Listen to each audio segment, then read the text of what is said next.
Bismillahirrahmanirrahim. Assalamualaikum warahmatullahi wabarakatuh. Waalaikumsalam Waalaikumsalam. warahmatullahi wabarakatuh.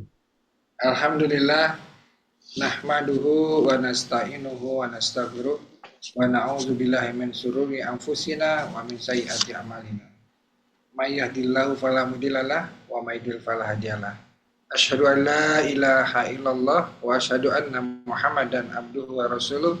Allahumma sholli ala Muhammad wa ala ali Muhammad fil alamin innaka Hamidum Majid. Rabbi shrali sodri wa yassir li amri wahlul 'uqdatam min lisani yafqahu qawli amma ba'd.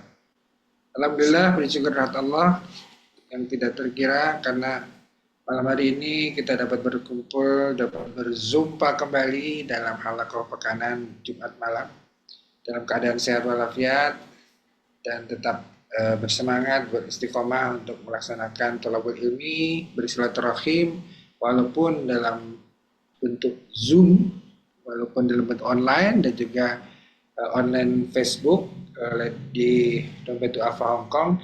Insya Allah mudah-mudahan dengan semangat kita tetap thalabul ilmi, Allah memberikan keberkahan buat kita semua, buat yang menyampaikan maupun yang mendengarkan, dan juga walaupun secara langsung maupun tidak langsung. Dan semoga Allah memberikan taufik dan hidayah kita dari semua kajian-kajian yang kita berikan, kita lakukan. Salam salawat, semoga tetap tercurah junjungan kita Nabi besar Muhammad Sallallahu Alaihi Wasallam. Para keluarganya, sahabatnya, tabi'in, para alim ulama, seluruh umat Islam yang perjuangannya, dan semoga kita termasuk dalam. Amin, amin, amin. Dan juga semoga Allah memberikan kita semua umur yang barokah dan kita bisa husnul khotimah sehingga nanti pada saat di padang mahsyar nanti kita mendapatkan syafaat dari baginda kita Nabi Muhammad Sallallahu Alaihi Wasallam. Karena kita sampaikan kembali Allahumma sholli ala Muhammad wa ala ali Muhammad. Rekan-rekan sekalian, Bapak Ibu pemerhati di Facebook maupun di Zoom, malam hari ini kita akan melanjutkan kajian sirah Nabi kita Nabi besar Muhammad Sallallahu Alaihi Wasallam yang tidak ada putus-putusnya, banyak sekali sudut pandang, sudut-sudut cuplikan-cuplikan kehidupan beliau yang bisa kita jadikan pelajaran untuk suri tauladan kita semua, karena kepada siapa lagi kita mendapatkan contoh yang baik selain dari baginda kita Nabi Muhammad SAW. Malam hari ini kita akan dibersamai oleh Ustadz Brother Didi Arif Wahyudi. Ya, lengkap. Dan sebelum kita memulai, marilah kita buka bersama-sama dengan membaca suratul Fatihah. Semoga keberkahan suratul Fatihah ini bisa memberikan keberkahan buat kita semua. Ala diniyah wa dan soleh. Al-Fatihah. A'udzubillahi minasyaitonirrajim. Bismillahirrahmanirrahim. Alhamdulillahirabbil alamin. Arrahmanirrahim. Maliki yaumiddin. Iyyaka na'budu wa iyyaka nasta'in. Ihdinas siratal mustaqim. Siratal ladzina an'amta 'alaihim ghairil maghdubi 'alaihim waladdallin. Dan selanjutnya saya serahkan pada Ustaz Didik, Ustaz Brother Arif. Rada Ustaz.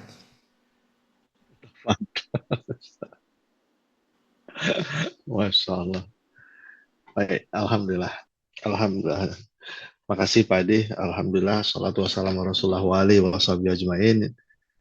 Insya Allah malam ini kita lanjutkan cengkrama kita dengan baginda Nabi Muhammad SAW, di mana pada kesempatan ini saya mencoba mengumpulkan cuplikan-cuplikan kisah hidup beliau Sallallahu Alaihi Wasallam yang saya sajikan dalam bentuk cuplikan-cuplikan kecil, kemudian saya rangkumkan dan saya berikan judul namanya Love Muhammad.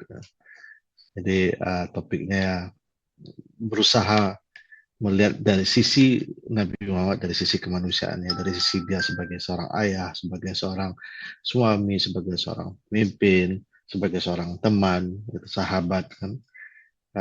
Dan apa yang bisa kita ambil darinya, karena mungkin tidak ada satupun manusia di dunia ini yang hidupnya, yang perjalanan hidupnya itu diabadikan oleh manusia. dalam bentuk sejarah, dalam bentuk cerita, dalam bentuk kisah, baik dari hadis maupun dari sirahnya. Apa bedanya hadis sama sirah, nanti suatu saat bisa kita kuiskan kalau masih yang lupa apa bedanya hadis sama sirah gitu. Kemudian soal sirah itu biografi lah kalau bahasa ini ya, bahasa kerennya biografi. Jadi kemarin kita sudah berapa kali bertemu, itu ada kemarin kalau nggak salah saya sudah sampai ke 35 mengenai balas dendam.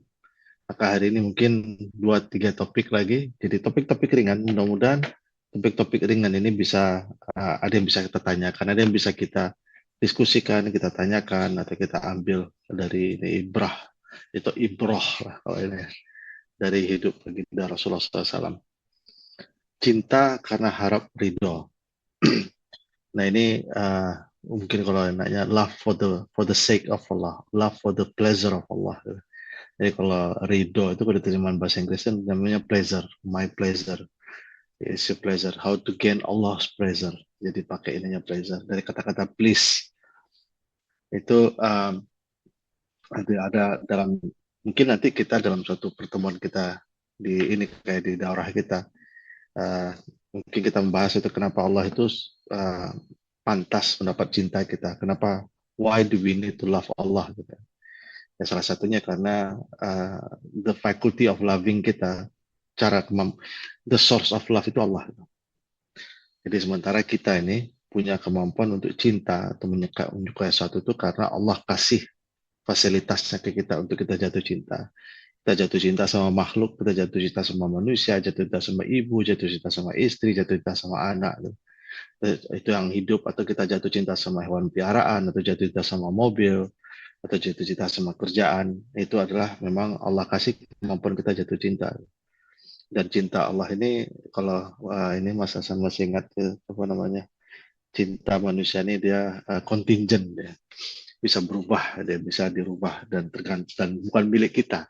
Ada orang yang tadinya kita benci, besoknya kita jatuh cinta sama dia, atau sebaliknya orang yang tadinya kita cintai bisa kita benci.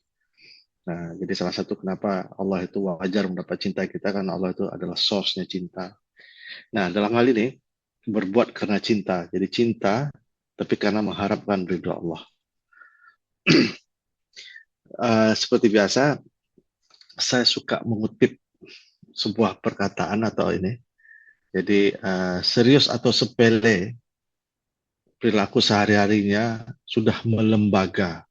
Jadi apapun yang dilakukan, baik yang hal-hal yang sederhana sampai hal-hal yang besar sekalipun, sudah melembaga di mana jutaan orang bisa membacanya, mungkin dalam bentuk biografinya gitu.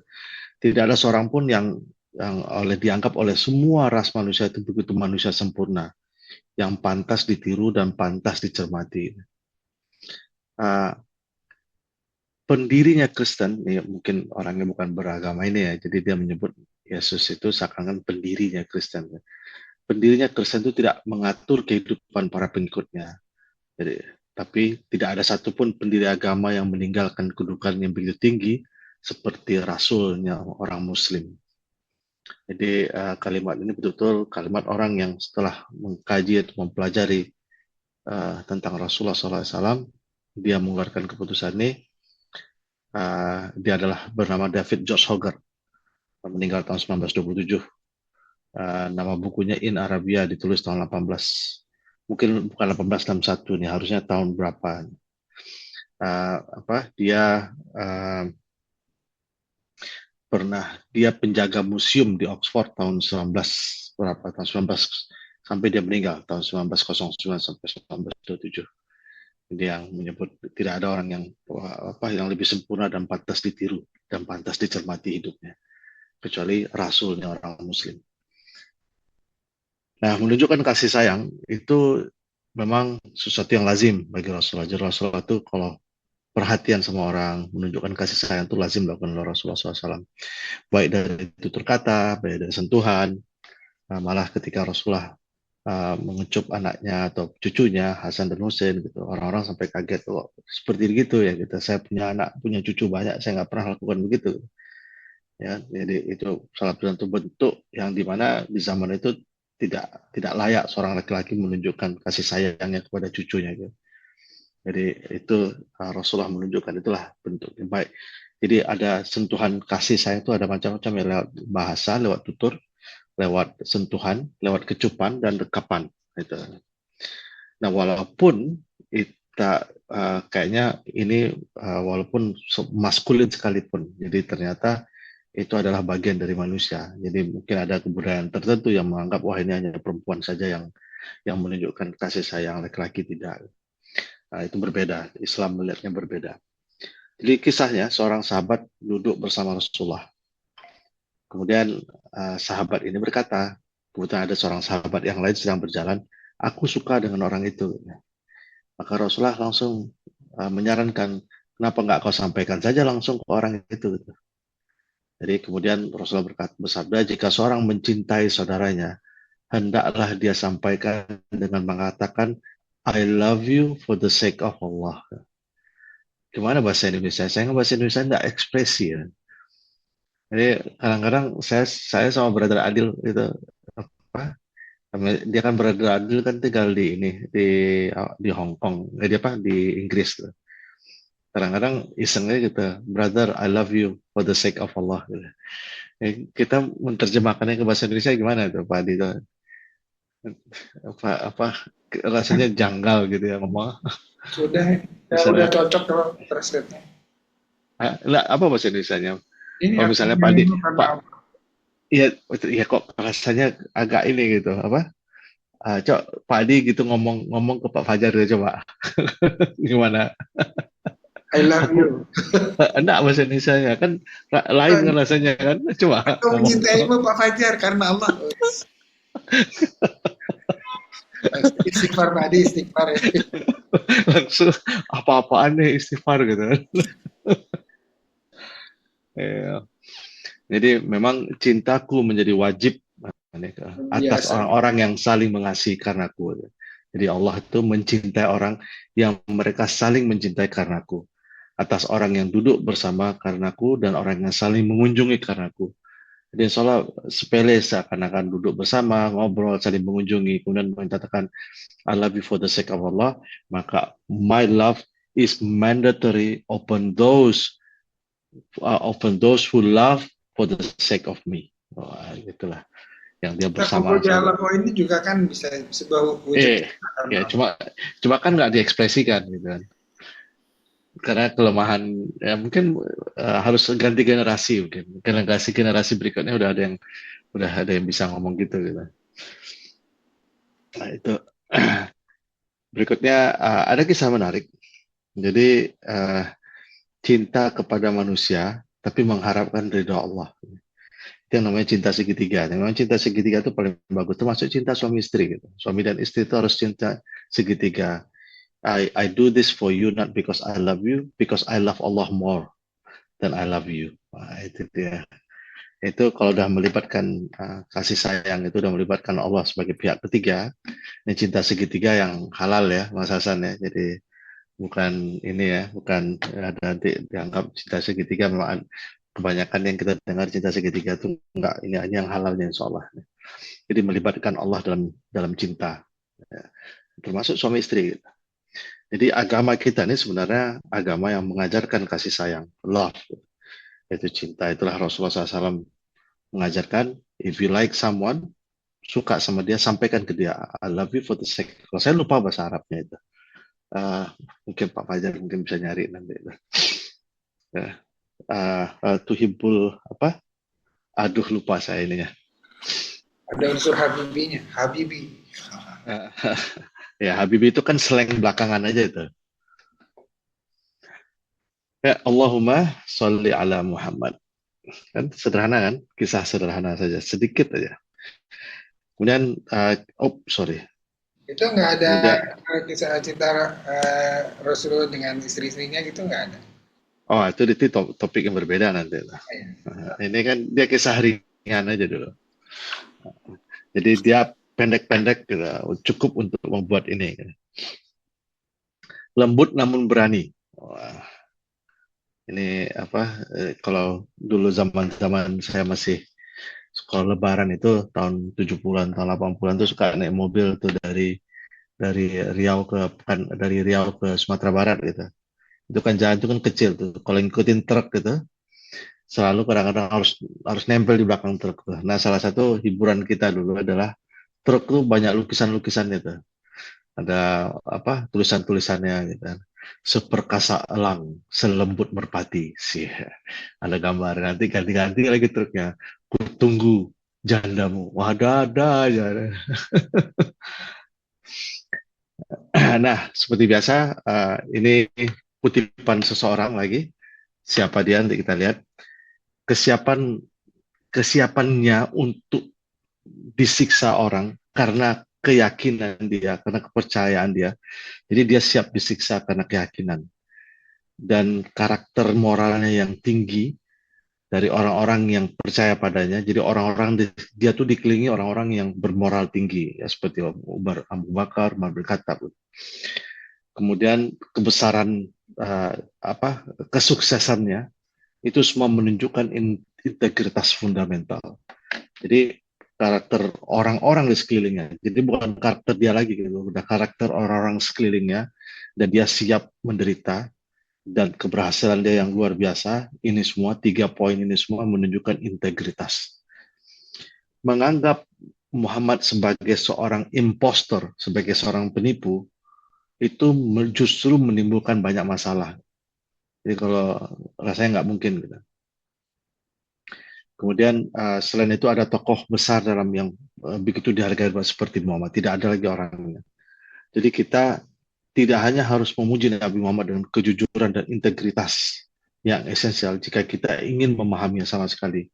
Jika kita ingin memperbaiki kesalahan yang telah kita warisi masa lalu, kita tidak boleh lupa bahwa secara konklusif adalah persyaratan yang jauh lebih ketat daripada pertunjukan yang masuk akal. Jadi orang-orang dulu itu suka menjelek-jelekkan Nabi, itu kesalahan fatal karena orang-orang ini tidak pernah belajar tentang Nabi Muhammad. Ini ditulis oleh Montgomery Watt, meninggal tahun 2006. Dia punya 2 buku tentang Nabi Muhammad. Muhammad at Mecca tahun 53, kemudian dia buat buku satu lagi Muhammad at Madinah. Tuh ini. Nah, dia sendiri pendeta Anglikan, pendeta gereja Inggris, dan dia menjadi menjadi pendeta dan dia seorang ilmuwan, ya, seorang historian tepatnya tahun 64 sampai tahun 79, dan dia orang yang membuka Islamic Studies di Universitas Edinburgh. Ada yang tahu Edinburgh? Universitas Edinburgh itu di Scotland, ya, di Scotland. Jadi dia keturunan Scotland. Ya, Scotland itu jadi orang Inggris, orang Scotland sama orang Wales itu 3 negara itu menjadi satu negara namanya Great Britain. Itu Great Britain, Inggris Raya. Jadi di Inggris tambah Scotland tambah Wales itu Inggris Raya. Dan dia udah meninggal tahun 2006 baru-baru ini. Jadi ini terjemahannya yang paragraf ketiga ini terlalu letterlek nih. Jadi iya, gimana nih maksudnya? Memang bahasa Inggrisnya sulit. Itu pun terjemahan hasil Google ini, Google Translate. Kayaknya belum dituning-tuning Ya, lagi. nanti saya tuning nanti. Maksudnya gimana? Nangkepnya nih? Jadi kita hanya Jadi kita tidak hanya harus memuji dengan kejujurannya, tapi jadi kita tuh punya kesalahan karena menjelek-jelekkan dia gitu. Itu maksudnya. Oh, dia mengakui bahwa mereka salah. Ya, orang-orang orientalis yang menjelek-jelekkan Nabi Muhammad tuh it gives more problem katanya. Dia bilang justru masalah karena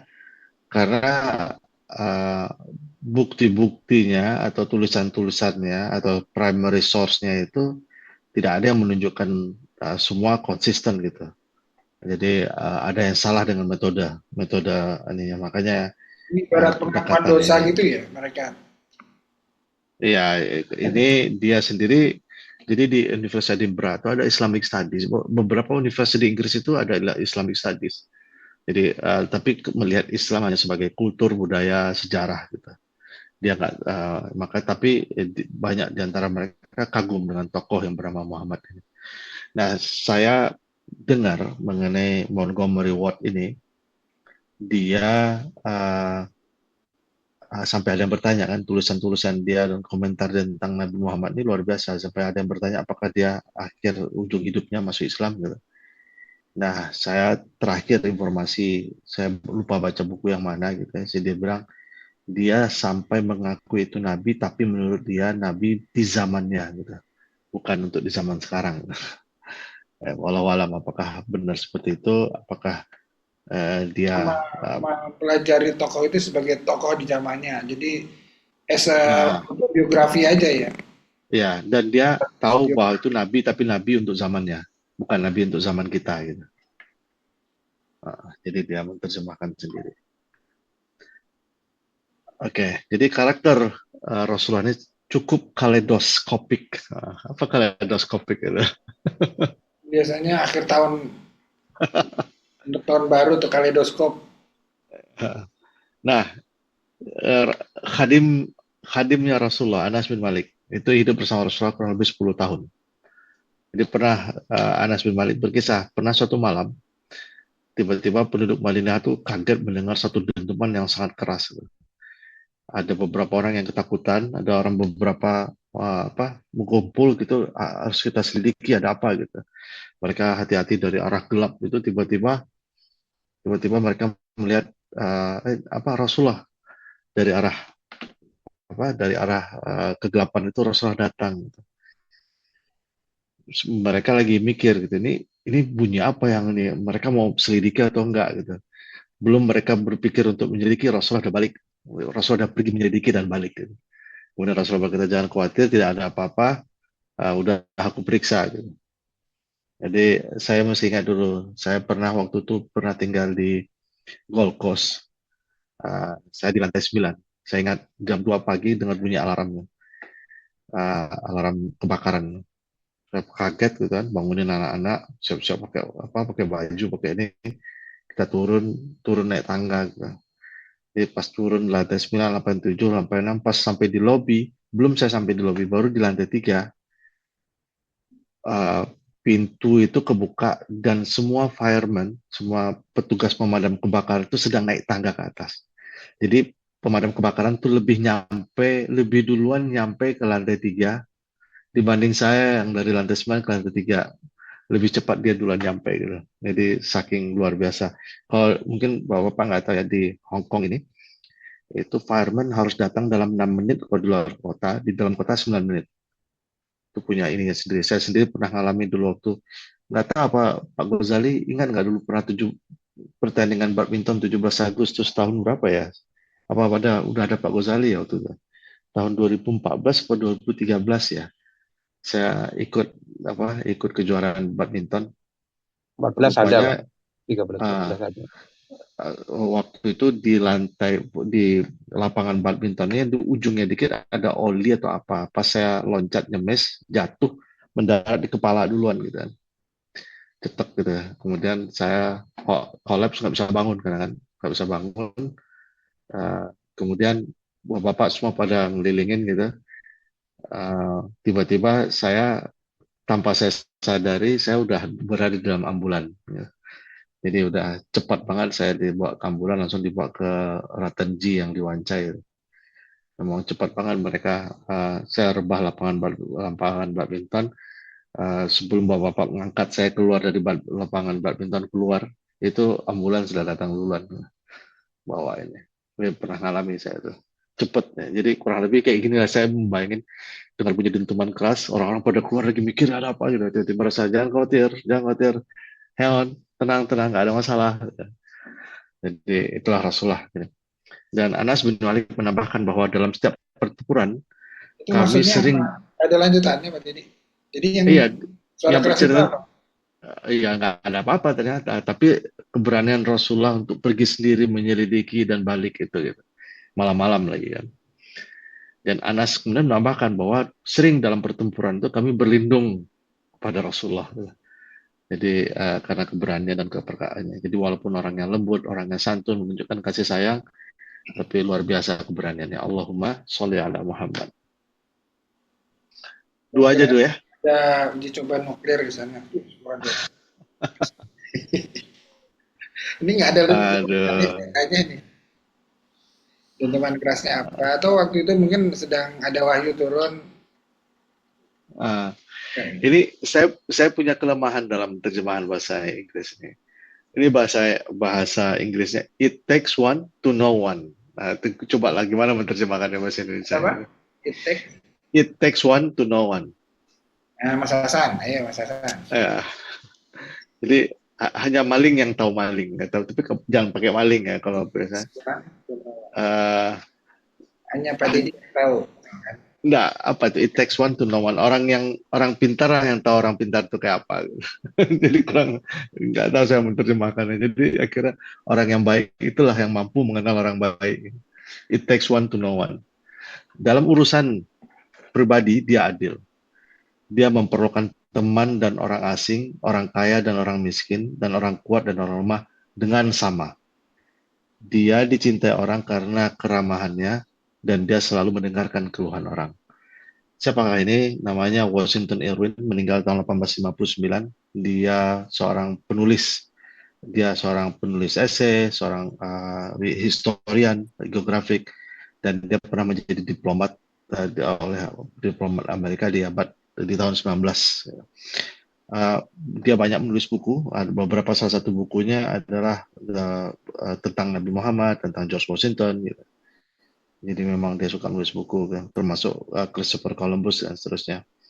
Kemudian Muhammad Irwin ini menjadi duta besar Amerika untuk Spanyol tahun 1840. Jadi udah ini. Jadi dia menulisnya Mahomet. Mahomet itu artinya Nabi Muhammad. Jadi Mahomet dan pendukungnya ditulis tahun 1850. Jadi memang sejarawan-sejarawan tahun-tahun 18, tahun abad 19 itu terpesona memang dengan Rasulullah SAW. Jadi it takes one to know one. Jadi para sahabat tuh orangnya dekat dengan Rasulullah ya. Jadi selalu bersama, selalu merindukan gitu. Kemudian senang gitu dekat Rasulullah karena ada sifat-sifat yang dimiliki oleh Rasulullah. Jadi Rasulullah itu sering dikisahkan selalu bersama Abu Bakar dan Umar bin Khattab. Jadi datang waktu itu Abbas bin Abdullah bin Abdul Muthalib, Abbas bin Abdul Muthalib, paman Nabi datang. Kemudian Abu Bakar bergeser, kemudian Rasulullah bertanya kenapa. Gitu. Nah, karena paman engkau datang, jadi aku ingin menunjukkan respect, maka aku kasih tempat lah untuk Abbas. Gitu. Kemudian Rasulullah SAW berkomentar, orang baiklah yang mampu mengenal orang baik. Saya agak sulit menerjemahkan, tapi waktu saya membacanya sirahnya ini biografi ini kan bahasa Inggris itu apa ya namanya orang itu menunjukkan kesantunan itu adalah ciri-ciri orang santun. Nah itulah mungkin orang santun itu dia menunjukkan respect ke orang. Jadi bukan orang yang baik itu pingin direspek orang, tapi orang yang baik itu dia justru memberikan respect ke orang. Mungkin gitulah bahasanya. Jadi saya lagi memilih katanya, sulit memilih katanya. Jadi orang baik itulah dia yang mengenal orang baik. Jadi cara Rasulullah memuji Abu Bakar. Abu Bakar ingin menunjukkan santunnya atau hormatnya terhadap Abbas, pamannya Nabi, Abbas bin Abdul Muthalib. Dan Rasulullah menganggap itu sesuatu yang sesuatu yang besar gitu. Dan itulah Rasulullah SAW menunjukkan langsung perhatiannya, menunjukkan langsungnya dan berkomentar. Dan Rasulullah meneruskan obrolannya, dan namun suaranya terdengar malah makin lemah, makin pelan gitu. Sampai-sampai Abu Bakar merasa apa Rasulullah lagi sakit ya kok ngomongnya lemah sekali gitu. Kemudian Abu Bakar kemudian bertanya gitu, ya Rasulullah kok tadi kamu sakit ya kok suaranya melembut gitu. Apa jawaban Rasulullah? Rasulullah, ketika Abbas datang, Jibril datang kepadaku. Katanya. Kemudian Jibril datang. Lembutkan suaramu dan tunjukkan hormat kepada paman. Subhanallah. Jadi begitu Nabi kedatangan pamannya, Jibril pun langsung turun. Jibril tidak akan pernah turun kecuali perintah Allah. Jadi ada pesan yang mau disampaikan. Dan Rasulullah diperintahkan oleh Jibril untuk melembutkan suara, menunjukkan harga menunjukkan respect terhadap pamanmu. Jadi salah satu adab ternyata adab menunjukkan santun terhadap paman itu ternyata ajaran kita gitu. Jadi kadang-kadang saya suka waktu saya menerjemahkan atau saya menulis ini, saya ini namanya apa ya? Mungkin Pak Adi masih ingat ya tahun berapa? Tahun 90-an ya. Tahun berapa itu ya? Yang Sidul anak Betawi itu. Sudah sekolah. Sidul tukang insinyur yang Rano Karno itu. Itu siapa satu lagi tokohnya yang Mandra. Mandra. dalam drama itu Mandra itu kan pamannya Iya, oleh Sidul kan. Iya. Paman berarti Iya, kan. paman. Coba lagi mana dia pamannya dia elu-eluin, dibentak-bentakin gitu kan. Saya ingat itu. Ya, itulah ternyata paman itu harus direspek seperti layaknya ayah ternyata. Ya, jadi sampai-sampai Jibril langsung datang ke Nabi Muhammad untuk mungkin Rasulullah tentulah Rasulullah sopan gitu, tapi spesial perintah Jibril, perintah Allah lewat Jibril. Allahumma sholli ala Muhammad. Ini hanya kepada paman yang ini atau paman yang lain-lain? Secara keseluruhan pasti semua paman gitu. Tidak ada spesifik harusnya. Berarti udah 3 berarti ya Pak Adi ya? Kurang 1 lagi, 4 biasanya. Oh 4 biasanya. Gak harus ganjil kok, gak harus ganjil. Biar ini cocok 1 row. Oke lah. Tolong. Ini sentuhan tangan. Ini penulisnya adalah Alphonse Marie Louis de Lamartine. Maaf. Meninggal tahun 1869. Orang-orang paling terkenal hanya menciptakan senjata, hukum, dan kerajaan. Mereka mendirikan jika ada tidak lebih dari kekuatan material yang sering runtuh di depan mata mereka. Pria ini tidak hanya menggerakkan tentara, undang-undang, kerajaan, rakyat, serta dinasti, tapi jutaan orang di sepertiga dunia saat ini. Dan lebih dari itu, dia menggerakkan altar, bahasanya, menggoyah dewa, agama, yayasan, kepercayaan, dan jiwa. Yang menyentuh segala aspek manusia. Dia orang Perancis, dia ini unik nih. Benderanya Perancis itu yang merah, putih, biru itu, dia salah satu pencetusnya nih. Jadi termasuk tokoh berpengaruh lah dalam pendirian Perancis. Dia seorang penulis, seorang ahli puisi, juga seorang negarawan. Dia juga berpengaruh dalam Republik Perancis. Menulis buku Histoire de la Tour, sejarah Turki, kalau diterjemahkan ke bahasa Indonesia. Mungkin lebih membahas tentang Ottoman gitu. Kenapa Ottoman yang berdiri, dipengaruhi oleh siapa? Ya dia dipengaruhi oleh Nabi Muhammad SAW. Dan dia menganggap di mana-mana orang sukses itu, orang berhasil itu selalu ujung-ujungnya kekuatan, selalu ujung-ujungnya materi. Dan akhirnya mereka pergi, materi itu hilang, runtuh dan seterusnya. Tapi lelaki ini tidak berbeda. Tidak hanya sekedar materi, tapi juga mampu orang, membuat negara, membuat undang-undang, kemudian menciptakan orang-orang yang setelah dia orang-orang yang kuat dan mampu sampai akhirnya menduduki Tisafon Persia, sampai menduduki Romawi dan seterusnya. Itulah luar biasa lah orang yang jadi ini Alphonse de Lamartine. Nah, jatuhnya Makkah ini mungkin perlu ini nih, Fatuh Makkah itu bukan lewat pedang dan bukan lewat darah kan, tapi jatuhnya lewat penduduk hati orang Makkah. Jadi ini kisahnya seorang pria bernama Fudalah bin Umair. Itu setelah jatuhnya kota Mekah, kemudian Rasulullah melakukan tawaf. Ini si Fudalah ini dia agak punya dendam. Jadi ditunggu-tunggunya Rasulullah lagi tawaf, kemudian dia lihat Rasulullah lagi sedang lengah, kemudian dia pikir dia bisa membunuh gitu. Kata Fudalah.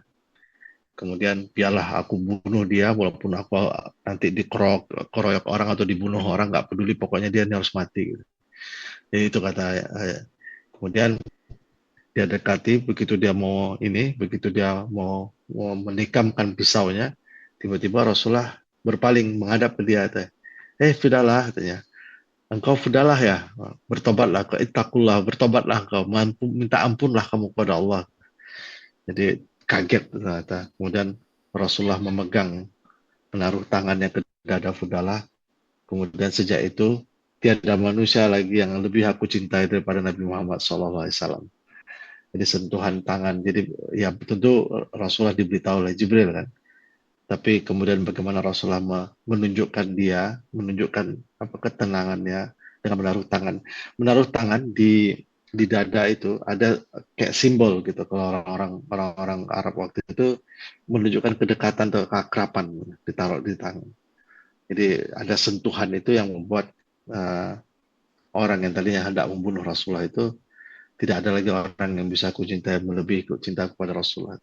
Jadi banyak kisah-kisah ini. Rasulullah itu orang itu tertegun hatinya, yang bisa merubah kebencian menjadi kecintaan sesaat, kekufuran dan berubah menjadi keimanan.